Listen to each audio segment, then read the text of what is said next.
L'ombre la plus puissante de Sun Jinwoo actuellement dans l'anime de Solo Leveling, mais Joe, on voit ça ensemble dans cette vidéo. Bon, toutes les semaines le débat revient, quelle est l'ombre la plus puissante actuellement de l'armée de Sun Jinwoo dans l'anime de Solo Leveling? Clairement, il y en a certains qui diront Igris, d'autres qui diront Tusk, d'autres qui diront Tank. Non, j'avoue, personne dit Tank. Et la réalité, c'est qu'encore une fois, ça se joue clairement entre Igris et Tusk.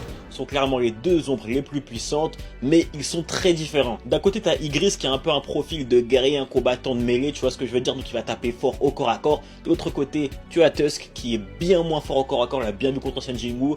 Par contre, en termes de magie, il est absolument boosté, offensivement comme défensivement, il est vraiment surpuissant. Autant le débat était très pertinent au moment où Tusk est devenu une ombre, étant donné que là, il y avait, je pense, plus ou moins match entre les deux. Igris et Tusk se valaient plus ou moins en termes de niveau, même s'ils sont très différents, ça se valait.